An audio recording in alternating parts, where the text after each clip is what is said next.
বাস্তব লাইফে প্রীতম নীলার পিছে ঘুরেছিল, বাট ক্যারেক্টারে নীলা প্রীতমের পিছে ঘুরছে। ওকে, যে ফার্স্ট লাভ আসলে রিয়েল, আর কোন লাভ রিয়েল না এটাও হতে পারে। আবার অনেক অনেক সৌভাগ্যবান যাদের ফার্স্ট লাভই এখন সাস্টেন করছে।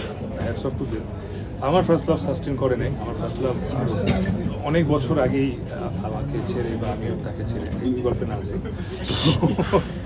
সো এই গল্পের যে এসেন্সটা ফার্স্ট লাভ, যেটা নিয়ে বারবার কথা হচ্ছে, সেইটার সঙ্গে আসলে আমাকে আর নীলাকে একসঙ্গে প্রথমবার মানুষ দেখে, সো ওইটা দেখে যাতে মনে হয় যে okay they are each others first love, এই জন্যই আসলে একটা গল্প আমরা চুজ করেছি। Nila, if you want to add something. আসলে ইম্পর্টেন্ট ব্যাপার যেটা, সেটা হচ্ছে কি ক্যারেক্টারটাকে বিলিভ করা বা বিশ্বাস করে হচ্ছে কি ডেলিভারি দেওয়া, যেটা আমার জন্য একটা বিগ টাস্ক ছিল। যে কিভাবে বিশ্বাস করতে হয় সেটার সাথে আসলে আমি পরিচিত ছিলাম না।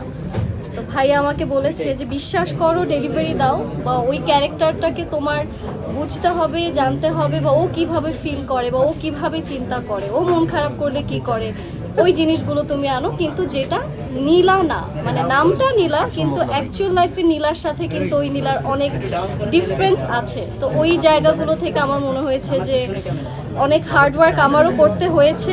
অলসো আমি যখন পুরো প্রজেক্টটা শেষ করেছি, আমি বের হতে পারছিলাম না ক্যারেক্টারটা থেকে।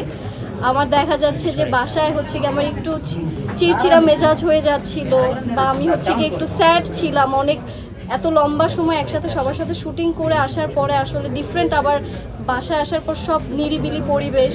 তো তখন মনে হচ্ছিল কি আমি আরও বেশি ক্যারেক্টারটাকে ফিল করতে পারছিলাম। ওই ক্যারেক্টার থেকে বের হতে আমার মনে হয় আরও 3-4 দিন সময় লেগেছে। এটা তো ভাইয়া অলরেডি বলেছে। প্রীতমকে কেন পছন্দ করা হয়নি, কারণ আসলে আমার বাবা অনেক স্ট্রিক্ট ছিল, প্রীতমের পা ভেঙে দিত, তাই প্রীতমকে পছন্দ করা হয়নি। কিন্তু আমি যেটা বললাম যে বাস্তব লাইফের আর আমার ক্যারেক্টারের প্রীতমের ডিফারেন্স এটাই যে ক্যারেক্টারে যেই প্রীতম, সেই প্রীতম মনে হয় এখন সোসাইটির সব জায়গাতে আমরা দেখতে পাই, একটু প্লে বয়, একটু দুষ্টু, একটু মেয়েদের সাথে হুম। আর মেয়েটা হচ্ছে গিয়ে খুবই ইনোসেন্ট। তো আমার কাছে মনে হয় যে ওই জায়গাটা থেকে অনেক বেশি মানুষ রিলেট করতে পারবে। অ্যান্ড প্রীতম এই জায়গাটা থেকেই ডিফারেন্ট, যে বাস্তব লাইফে প্রীতম নীলার পিছে ঘুরেছিল, বাট ক্যারেক্টারে নীলা প্রীতমের পিছে ঘুরছে। ওকে।